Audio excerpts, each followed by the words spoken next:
Authenticare Alabama. Authenticare Alabama provider administrator back office training call. All lines have been placed on mute to prevent any back.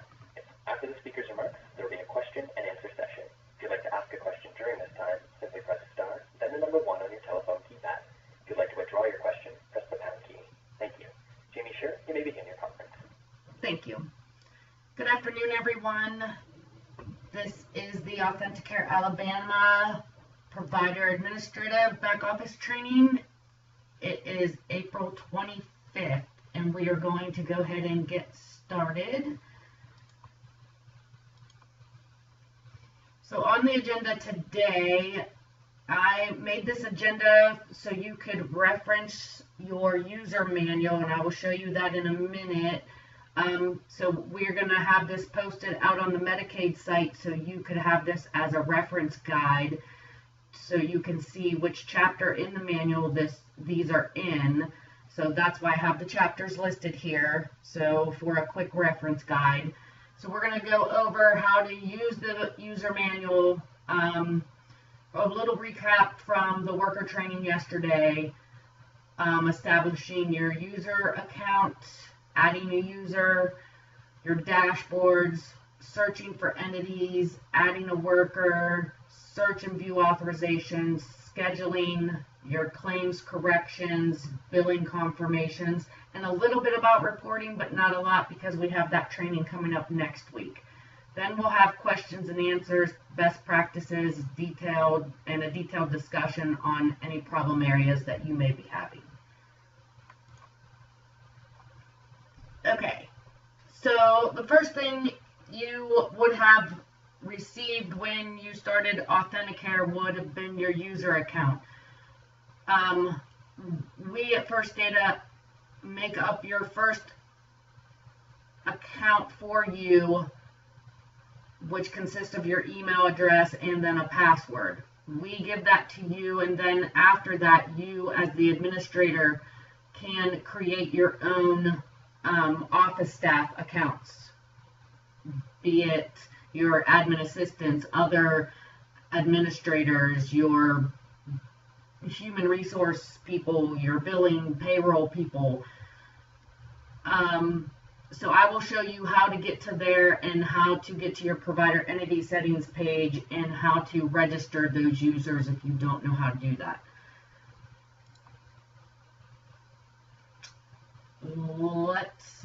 I'll just show you this real quick too. Instead of going back and forth this time, I'm going to show you a few things and then I'll show it to you on the website. In Authenticare, we have 3 dashboards. We have the provider dashboard, the worker dashboard, and the exceptions dashboard. And I will show you how to search entities from the home page. You can search your workers, your clients, your provider page. You can search by full name, partial name, client ID, worker ID, just partial, like just a couple letters. It'll bring up a whole search field. I will show you all of that. Let's go ahead and do that before we get to adding a worker. So, I was already logged in, but it kicked me out already. Let me go ahead and log in again. So you want to log in with your password or your email address that we gave you,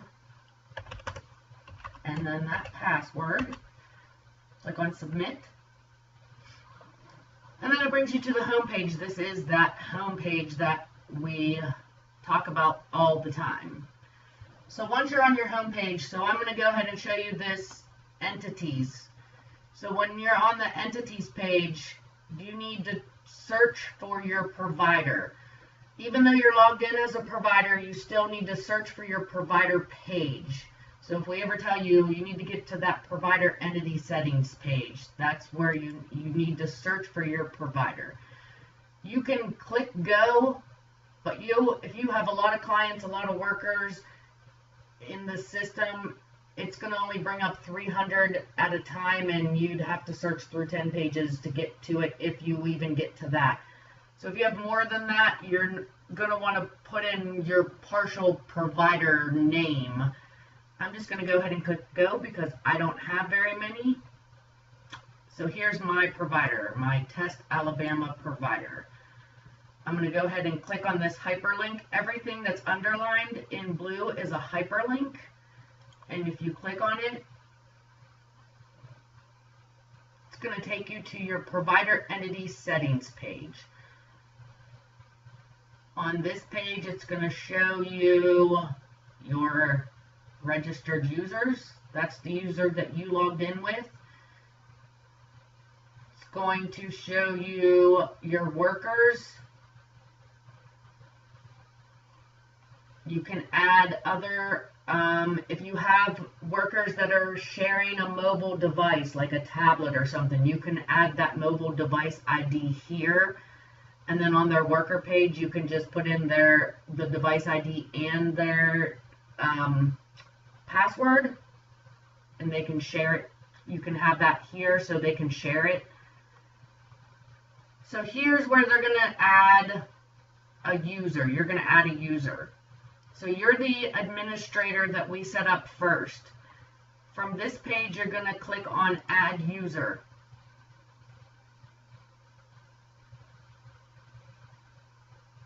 And I'm in the test site, it's a little bit slow. So you want to add your office staff or other administrators or somebody that's going to help you out with the things that you're going to be doing in Authenticare. So you want to come over here on the left-hand side. This is the user roles that are here. On the right-hand side, these are the rights that go with these roles. If you click on one of these, you'll watch that the page changes and updates, and these rights change with each role. So you could scroll down a little bit and see what each right goes with these roles. They're not all the same for each thing, so they're different. So you want to click on that and let it update. And then up here you want to add the email address. It doesn't have to be the email address for the person that you're using, but that's what we use. Or it just needs to be in the form of an email address. So I'm going to do, let's just do,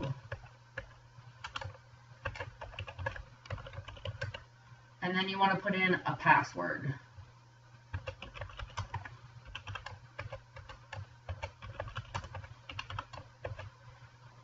And then over here you want to hit register.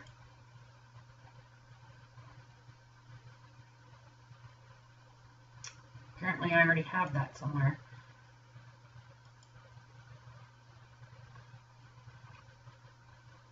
So let me change that. I must have used that somewhere already.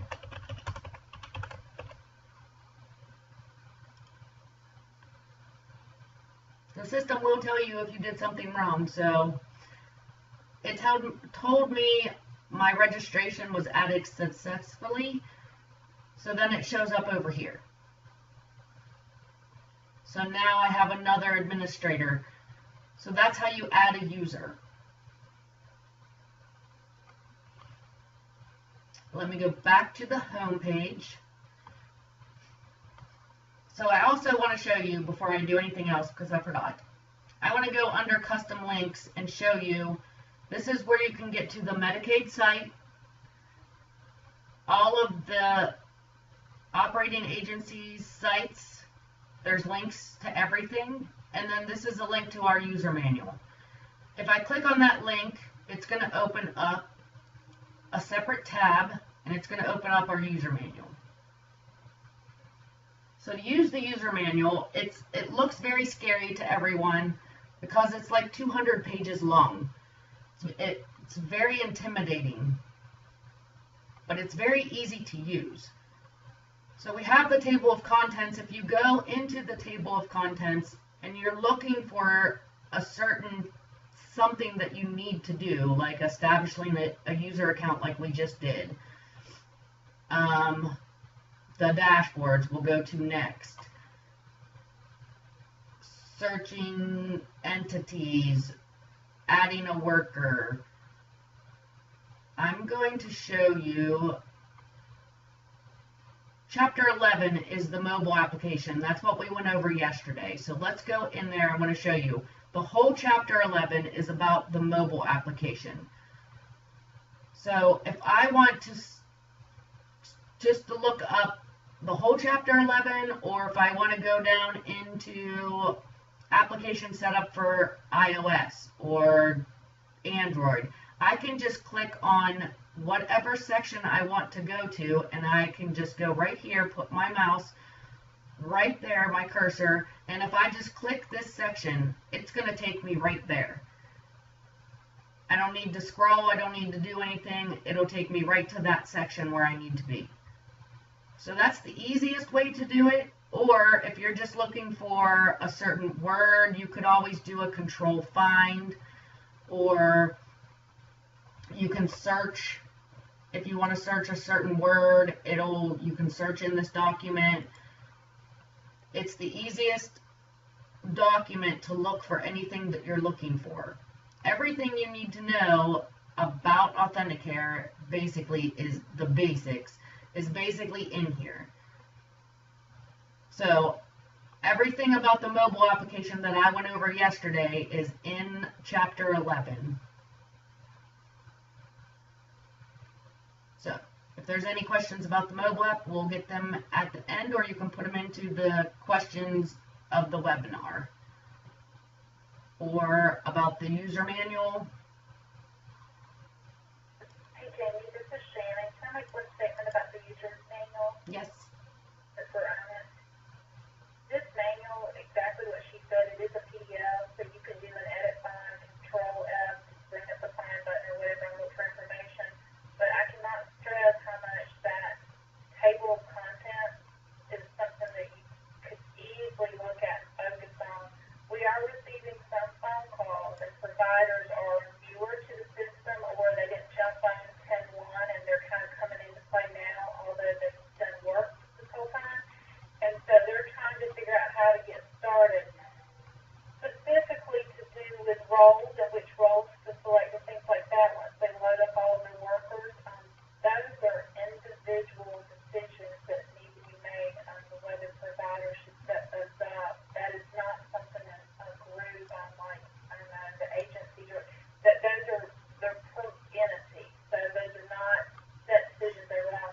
But those roles are defined in that getting started section. So if you use the table of contents and look at it just a little piece at the time with specifically what you need, instead of trying to look at it as a whole, which is, 200 plus pages, just concentrating on the portions that you need, especially that table of contents, and then clicking on it takes you directly to that section. That will get you pretty far, and the directions within that document are very straightforward as well. So just wanted to kind of put that one out there, because the getting started section is really important for several providers that are calling in their needs to the process. Thanks. Thank you, Shannon. Okay. Let me go back and go over the dashboards now. So once you are on the home page, you have the dashboards. And I'm just following along the way the user manual did it. We have it in the user manual. We have the user account. And now the dashboards. We'll do the provider dashboard, the worker dashboard, the exception dashboard, and then we'll do the entities. So if you hover over the dashboards here on the toolbar at the top here, and click on provider dashboard, it'll bring you to your provider dashboard. Now I'm in the test URL, I'm in the test site, so I'm not going to have a lot of information in here like you will have, but I have information. So it'll bring you to the current month. You can change this information by clicking on the down arrow. You can put in a fixed date range, the current day, current week, current month, last week, or last month. I'm going to leave it on current month. if you change this, you have to hit this refresh button to refresh the data. Once you hit the refresh button, it refreshes all the data, and then you can come over here to the list buttons. So you can see that I have no later missed visits. I have schedules 4 that are not due yet, and then I have 0 that have checked in on time. But here's what I want to show you that's the important things. More important, I guess. These are important, but I have 3 that have critical exceptions, and I have 2 that needs confirmation, 2 claims. So I know a lot of providers work their critical exceptions this way.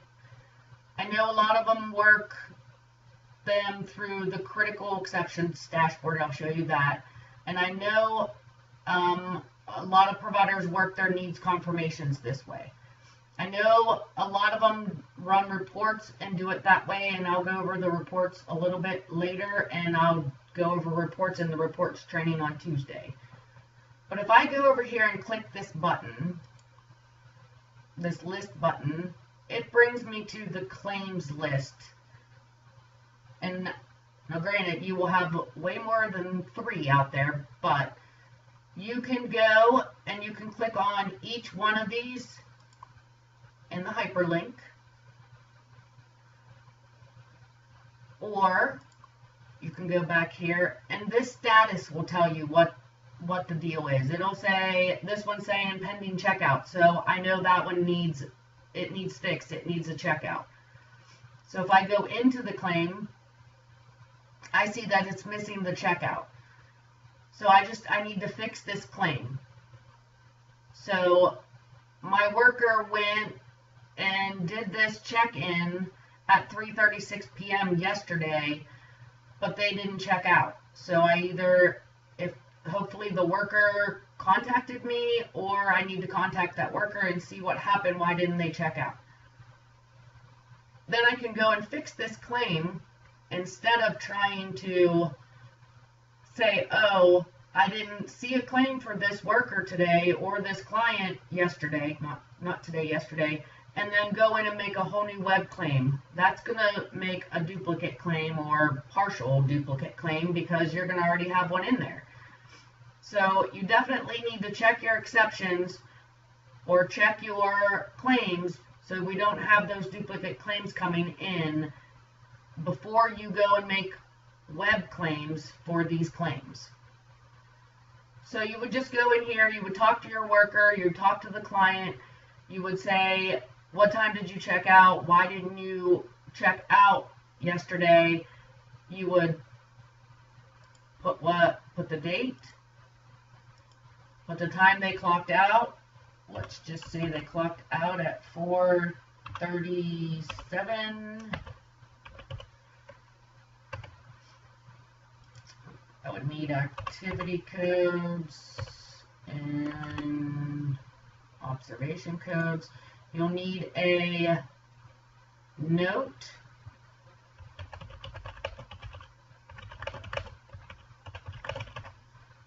And then you would just save the claim.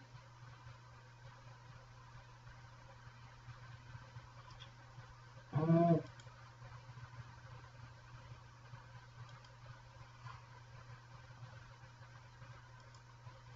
What is the activity code?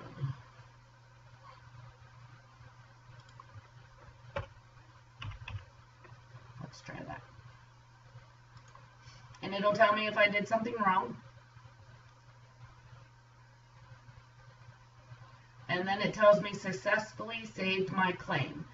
So then you can go back to the claim from here. Oh, must have took out my time.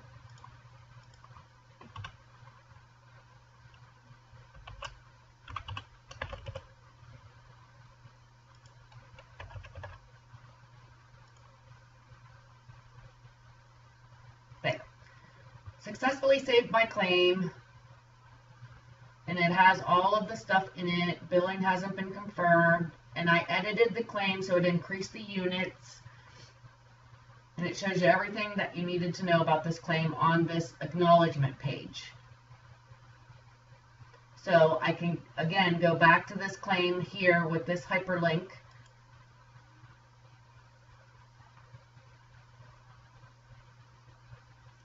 And there I fixed that claim, and now it's ready to be confirmed. So that takes it out of this section. So if I go back to my dashboard, now I only have 2 in my critical exceptions, and I have 3 in my needs confirmation. So that's a way that I know providers work their critical exceptions. I know they do that. So now in the needs confirmation, they can go to this list button, and it brings up the list this way.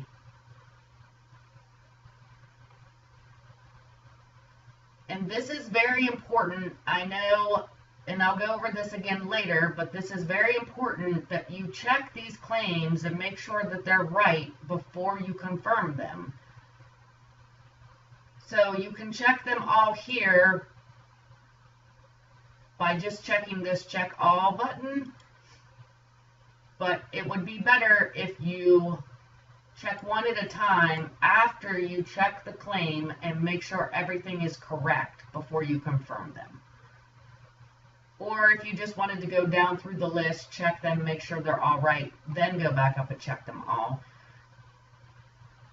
So I'm going to say this one's good, and then I'm going to come down here and it's going to tell me one claim is ready to be confirmed for $2.75. I've only done one claim, but there's a total of 3 for $13.75.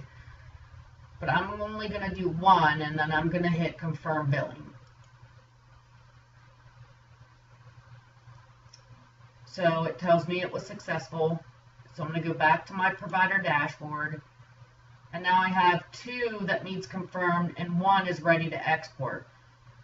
So you're ready to export is you're done. Once you have confirmed them, you have nothing else ready to do. It's ready for export. It will go for export tonight, tomorrow morning, early in the morning, and we will export them to DXC. We have nothing else. You have nothing else to do. But once it's gone, once you confirm it, and once it's gone, you cannot go back and change anything on that claim. And that's pretty much the provider dashboard. You can see everything here. Schedules aren't due, checked in on time, later missed visits. So the worker dashboard pretty much tells you the same thing, that the schedule isn't due, they checked in on time. Tells you pretty much the same things. If they're gonna, this is the time they need to check in, who the worker is. So you can check on the workers throughout the day that needs to check in and check out, what schedules they have.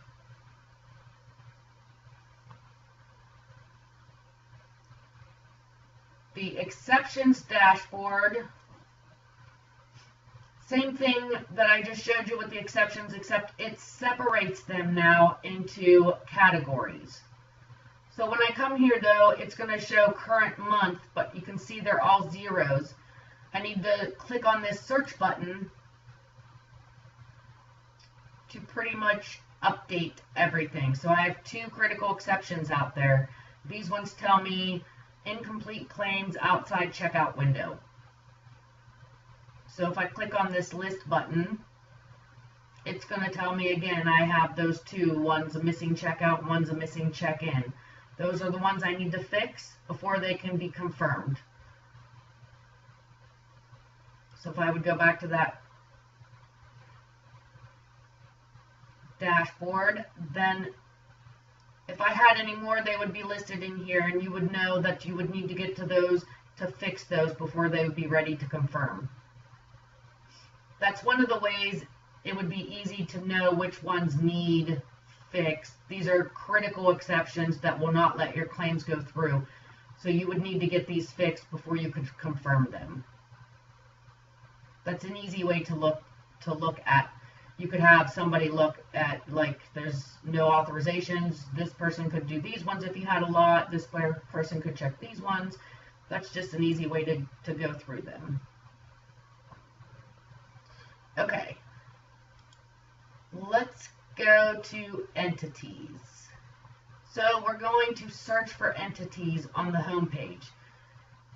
So like I said earlier, if you just clicked go, you're going to get, if you're a big provider agency, you're going to get a whole list of everybody here.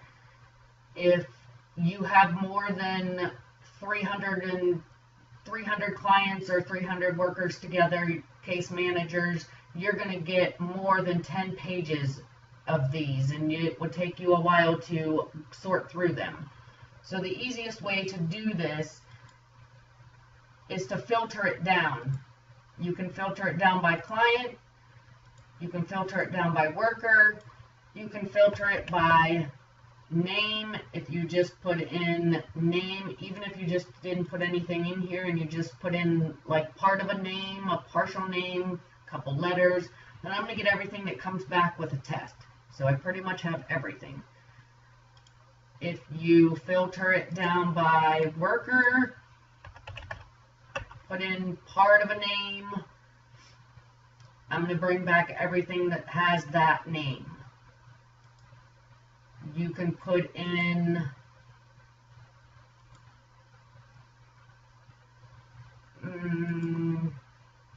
like if I had a worker Smith, if I put in SM, it would bring back everything that started with an SM. So if I, oops.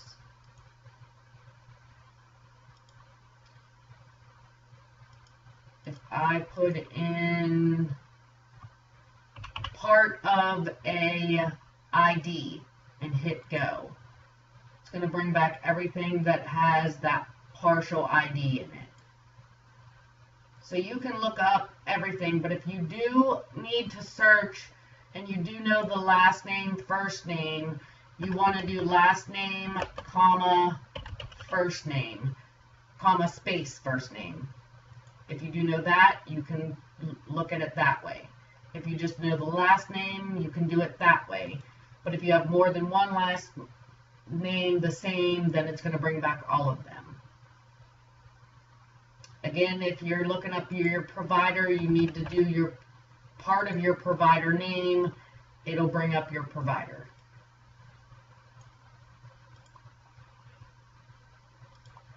Okay. Next, we're going to be doing adding a worker.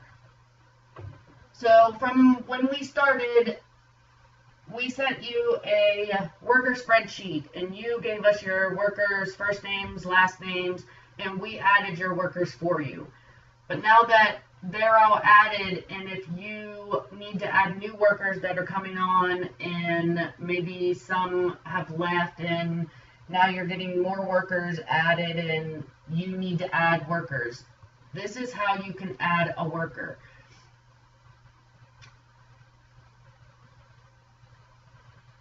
And this is in Chapter 6 of the manual. So in order for them to use the mobile app or the IDR, they have to have a worker ID. So the worker ID is tied to your agency. Lost my mouse. Okay. Let me just go back and show you because it's easier.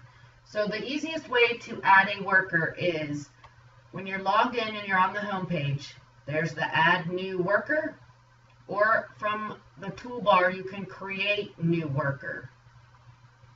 So I'm just going to click add new.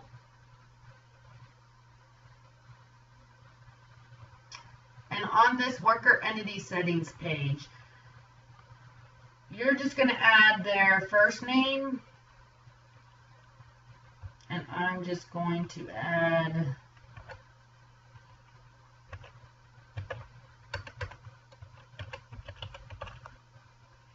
and then the rest of this is not necessary.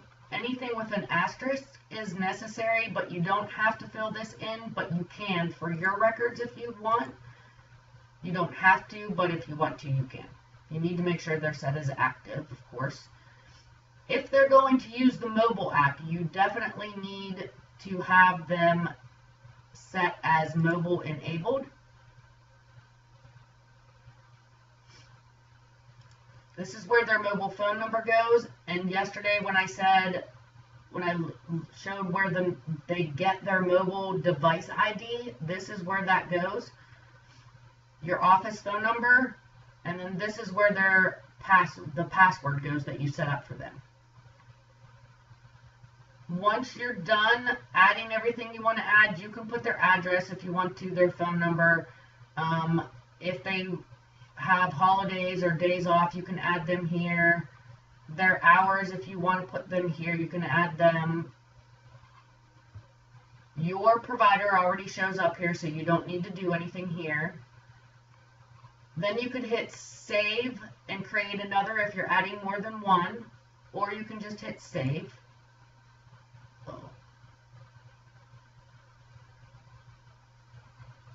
Because I hit mobile enabled, it's asking me for a password.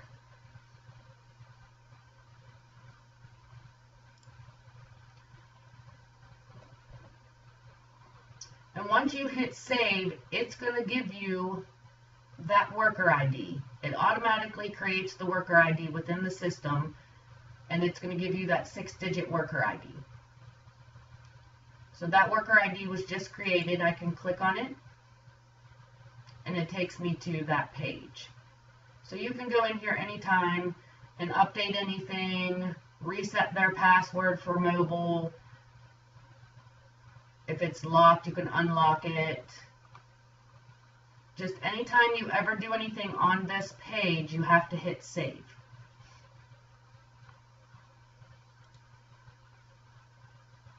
And again, you can go to your provider page.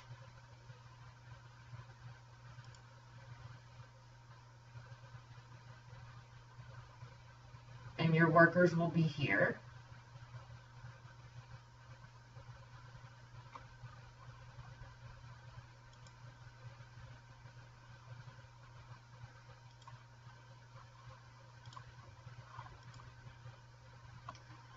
Okay, searching and viewing authorizations. We're going to go through that. So a service to be provided for a client must have a valid authorization documented in Authenticator in order for the service to be scheduled. So there has to be a valid authorization in Authenticator for it to be scheduled. There has to be a valid authorization documented in Authenticator in order for the claim to be confirmed for export to DXC. That doesn't mean that the service cannot be provided. The worker can still go perform the service, and then once the authorization gets into the system, then the claim can be confirmed for export. So I will show you how to search and view authorizations from the home page. And then I will show you how to do a schedule, the easiest way from the authorization. And I think pretty much everybody's catching on to the scheduling event part of it. Seems like we're doing pretty good with that. And then we'll move on to claims corrections. So from the home page again, down on the left-hand side at the bottom, it says Services and Authorizations. The default is Authorization. So here you can click Go again, but if you have a lot of clients, you're only going to get the 10 pages here, and it's only going to show you 300 at a time. So, and you're going to pull back all of your clients at once and all of their authorizations. So you're going to pull a lot. So you're going to want to filter this down by client ID, client name, something to filter it down to where you're not pulling everybody back at the same time, so where you can see them. So Put in that client ID, that client last name, something to filter it down. Then hit go. Then you're only going to pull back just the authorizations for that client. Or you could put in the service ID, and then you'd only pull back just the one authorization. Or if you know the authorization ID, just put in that authorization ID. That's the easiest way. Let me see if I can copy this. There we go. Put in that authorization ID. There's so many things that you can filter through, so you can just get it down to one or two authorizations. Wherever you're looking for, you can filter it down. That way you're not searching through hundreds and hundreds of authorizations. So once you find the authorization you want, you can always make sure, you want to make sure the effective dates are right. Your provider ID is right, your client ID is right, everything's right. Here is where you're going to do your scheduling from.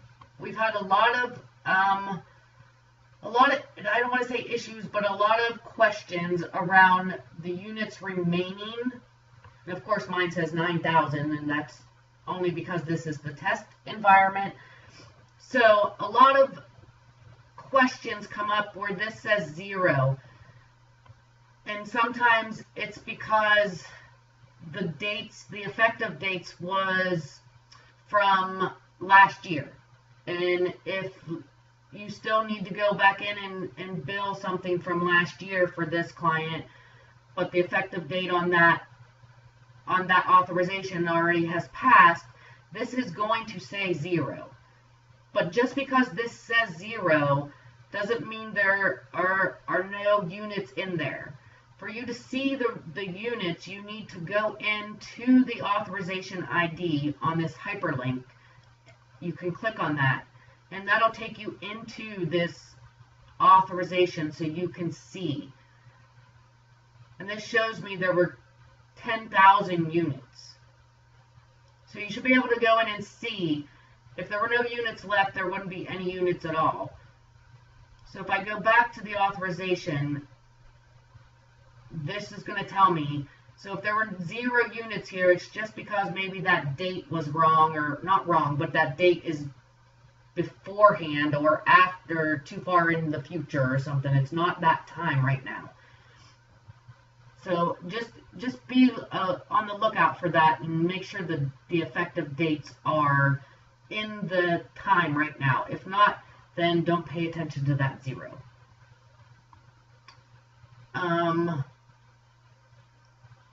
What else about authorizations? If you get, let me take this out of here. Go back into this client. If you see, we've had a lot of questions, and I know this has been with the operating agencies. I know this has been a work in progress, and I think we have them almost all figured out, and I think we've had them fixed. But if you see 2 authorizations for the same service, the same time period, and one of them doesn't have any units left, but the next one does have units, but the claims are not picking up from the right one, you need to contact the operating agency and they'll get that fixed. But I think we already have that to where we're getting that taken care of. So I think we're pretty good on that now, but if you happen to see one that's in there where there's 2 with the same or whatever, just go ahead and contact the operating agency and let them know, and they will go ahead and get that fixed for you. Okay, let's see, scheduling. The way we want to see scheduling, and the easiest way to do it is, we don't want to go from the scheduling tab. We want to go from the authorization. It's easier. You won't have to remember the authorization ID. You won't have to remember the client address. You won't have to know anything. You would go from the event actions, this little plus sign, click on the little plus sign. From the client you want to schedule, the service you want to schedule, click the plus sign. When you get to the scheduled event section, click on the date you want to schedule. So I'm going to start with tomorrow. And what time the schedule starts. So this is personal care. So I'm going to say they start at 6 a.m. and they finish at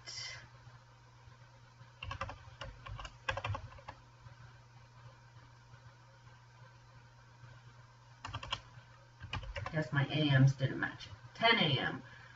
I'm going to say this is going to be a recurrent event.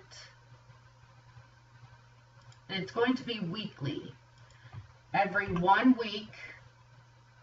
So it's going to happen every week. On Monday, Wednesday, and Friday. And I'm going to have that end by, you can have it end by when the authorization ends. I'm just going to end mine there. So everything's filled in here, right? So you have your authorization. It looks like this is blank, but your authorization number is actually down here. Your client's listed here, their phone number, your provider. So I need to fill in my primary worker. So I can click on the hourglass and I can put in a worker. The service is here. The client's home address is here. So I'm going to go back and check. I'm going to start this tomorrow. It's going to be a recurring event every Monday, Wednesday, and Friday for personal care. And I'm going to save.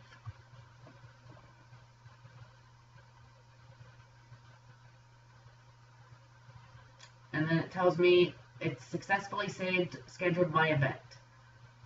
So now I'm going to go schedule that for homemaker services.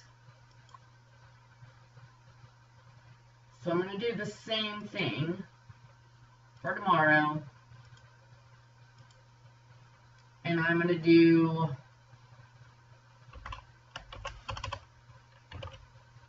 (10 a.m. to 12 p.m.).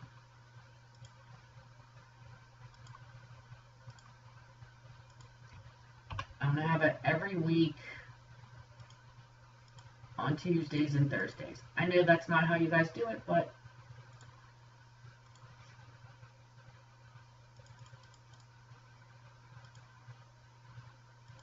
I'm going to schedule my worker, make sure everything's right,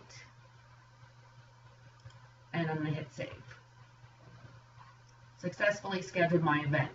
So here I can see that since there's an hourglass here, that means I have a schedule out there.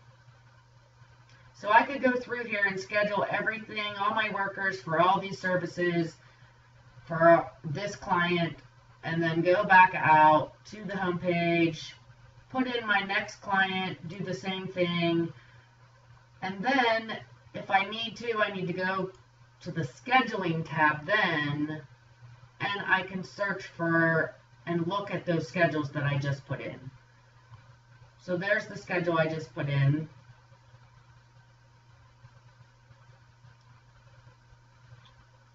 Oh wait, the 26th.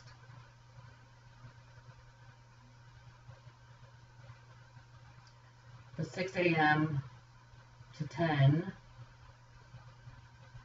and the 10 to 12. So there are my schedules. So on the scheduling tab, you can do the same thing. It's monthly. You can look at it monthly, weekly, daily. You can filter down by client, by day, by the worker, by the service. Again, you can filter down so you could get down to just one day, one worker, one client. So you can filter down by so many things and just get one look, or you can have it all day, by monthly, all of your workers, all of your clients in one look. Okay. Now we're back to claims correction, which I showed you a little bit before.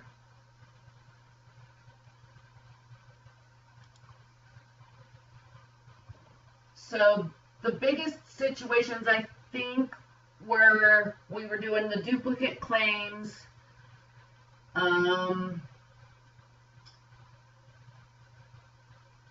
they were checking in. Some of the workers, that we went over this yesterday with the mobile app, some of the workers were clocking in, didn't see the clock in on their mobile app, they were clocking in again.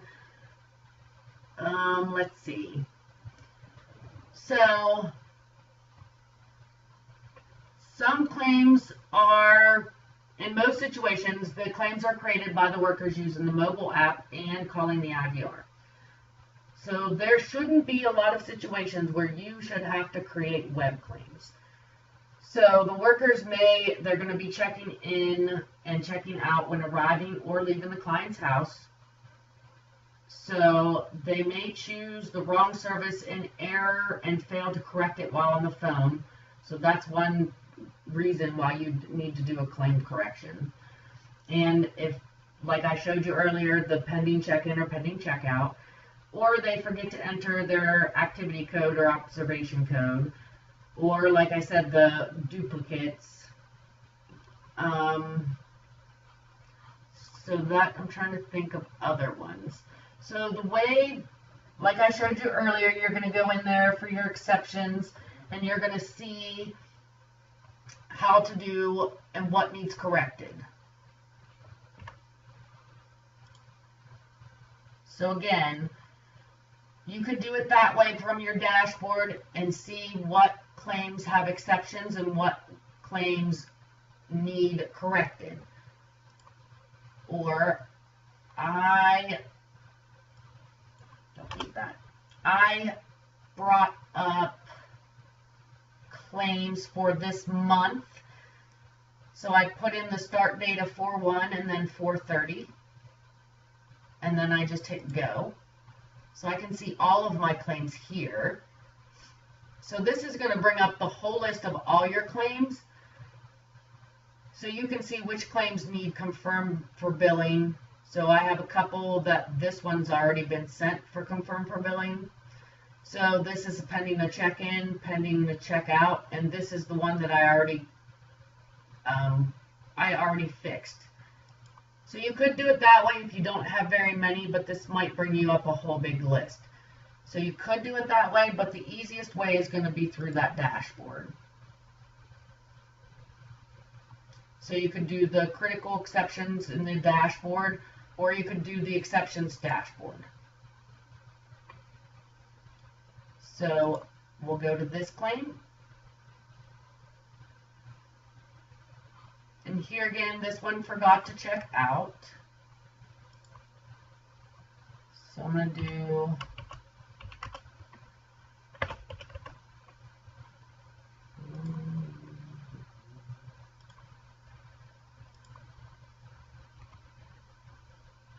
I don't know.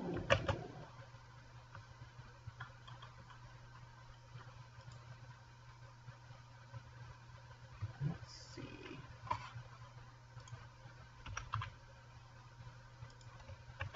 Add my note. And always remember to save. And there it says it was successfully saved. Tells me everything I need to know. Billing, my only critical exception now is my billing has not been confirmed. And my informational is the claim does not have a matching event. And I increased the units. So I could go back to that claim.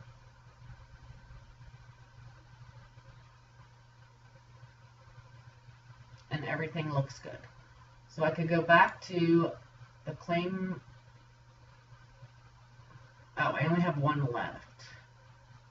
So this one has a missing check-in. So I could fix that. And we'll do 2 o'clock. Looks looks like my activity codes are there.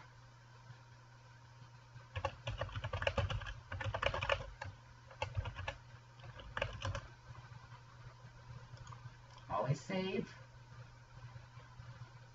Same thing. So now I'm good. So I'm going to go back to my dashboard. And all my critical exceptions are gone. All my claims are in needs confirmation. So all my claims corrections are good. The only thing, excuse me, the only thing I would say is, one thing I would do is I would make sure, because we were getting the duplicate claims, I would make sure if your worker clocked in, or like we said yesterday, they said, maybe they said they clocked in, but they didn't see it on their mobile app, and you went to create a web claim for them. I would definitely, before I would create a web claim, I would definitely go in here and look. I would either do it this way, putting the dates in and hitting go, or I would even put the client name in, the worker name in, filter it down somehow if you want. I would hit go, and I would look to make sure that there was no claim on that day before you put in a web claim for that worker. Because like we said yesterday, even though they don't see that check-in on their mobile app, or maybe they said they checked in on the IVR and it didn't take or something like that, even though they don't see it, it's probably still there. So I would double check before you start putting in web claims, because, I mean, that's just more work for you. You don't want to do that work.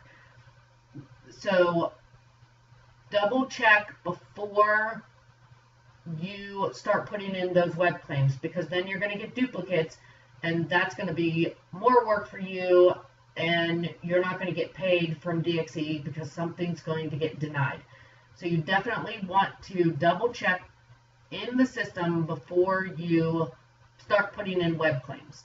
Now, if you know the worker didn't go and didn't check in for sure, then you definitely want to put in a web claim, but there's no reason for the worker not to be able to use the mobile app or the IVR, so there should be less and less web claims now. So definitely double check before you start putting in a web claim.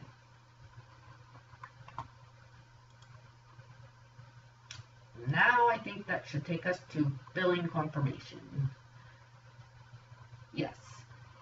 So let me just go into billing confirmation. So once we did the critical exceptions, we fixed all the claims, everything's ready to go, and everything's into needs confirmation. So you can go to your dashboard and work your confirmations that way. Like I showed you earlier, you can get to the list this way. But we want to make sure, double check, triple check. We want to make sure that you know that you need to check these claims before you send them to DXE, before they get sent for confirmation for export, because we don't want, it's happened that they've been denied at DXE and you're not getting payment from them, so we want to make sure that you're checking these to make sure they're correct before they get sent out. We don't check them in the system, so we need you to check them to make sure they get sent out, or they're right before they get sent out. So this is your chance for you to confirm them before they get sent out. So we want you to check them. I know sometimes there might be a lot, but that we want to make sure they're double checked before you send them out, before they get exported to DXE. So you can check them here. You can check them over here in confirm billing view. You could do it this way. Click on that radio button. You can, if you want to do April, put the date in there, click go. It's going to bring up that same view. Check them here. Same exact thing. And then when you're done checking them, check these boxes and then click confirm billing.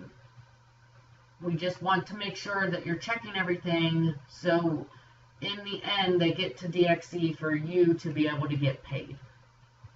We just want to stress that, that's all. For you to be able to get paid. I know a lot of people go to the dashboard to do it because they like to see, I know a lot of providers like to see, I work my critical exceptions, I see them move from the red to the yellow, I work the yellow, and I see them move to the green.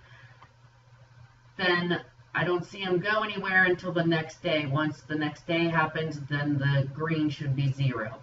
Because overnight, those should be gone. So I know people like to see this from red to yellow to green.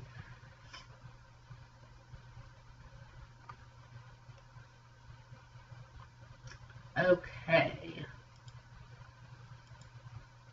Reporting. I know a lot of people like to use reports also to check what was like their latent missed visits, their overlaps, their activity reports, their time and attendance. I know a lot of people use the time and attendance report. You can get your worker numbers, your worker IDs from this worker by provider report. Grant and I like the claim data listing report. It gives you everything. Let me just see if I can run one of these real quick. So here's the filter, and I'll go through the reports more in depth in the report training next week. You want to put a date or pick one of those.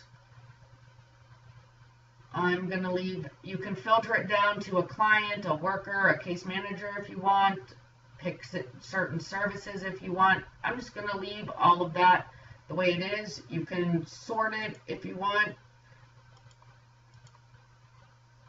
It's defaulted in Excel. You could run it in PDF, but this report is definitely better in Excel. I'm going to hit run report. Since I don't have a lot of information out there, it should not take long for this report to come up.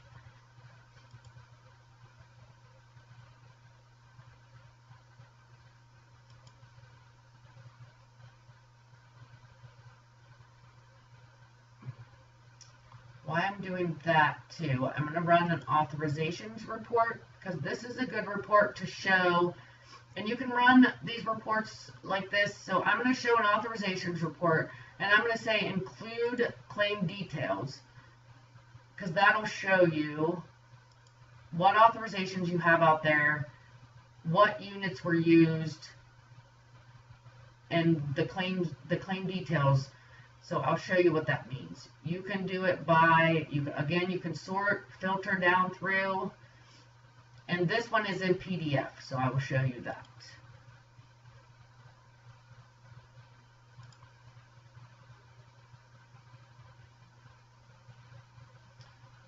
And this one is ready, but I believe I have to save this first.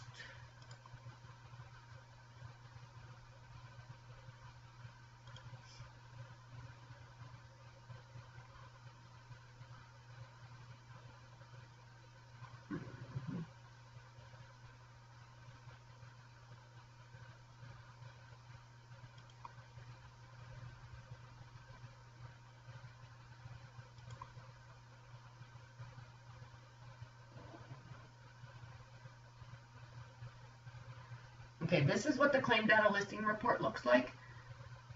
So it gives you a claim ID, the provider ID, provider name, worker ID, worker name, client, and if you scroll over, it gives you case manager, the service, the date of the service, the check-in time, check-out time, how many actual units, how many authorized units, the billed amount. Since I did not confirm these and they didn't get sent out, that's not in there, but if you run it after it's been billed, this will fill in. If you run this after the 835 has been, the remittance data has been updated, this paid amount, all this payment amount will be put in. Shows you the critical exception status, the activity codes, mileage and travel time if you have that, the critical exceptions, the create date, the last update date, what the authorization was, everything basically that is on that claim. The device ID, what source, so it was from the mobile, and that's it. So everything you need to know is pretty much on this claim data listing report. So that's why I like this claim, or this report. And then the authorization report, if I refresh,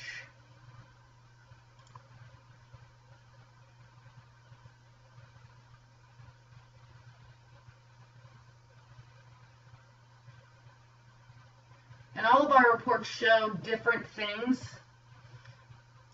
So it's just what you like and want to see. So it's just your preference, I think. So this shows me this client, he didn't have any claims, so he still has that many units left. But this client had this many claims, he used 4 units, so right now he has this many units left. So this will show you how many claims they had, how many units they used, and how many units they have remaining. So I like this report also for this reason. If you want to run the report and see how many units they used, if you're close to running out, or if your worker used too many units, or if your worker worked over, they worked this many units but was only authorized this many units, so now they only have this many units left. I mean, it's a good report to add up the units to see, like, uh-oh, that worker worked this many units these 3 days. I better talk to them and watch out. Have them watch, because they're going to run out of units. So that's why I like this report. So it's all about preference on the reports.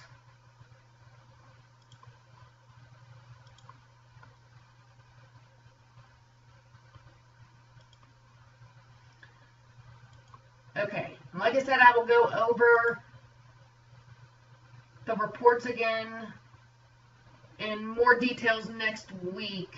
So I think we can go to any questions or concerns, anything. I do not see any questions in the webinar right now, so I think we can go ahead and open it up to questions on the phone.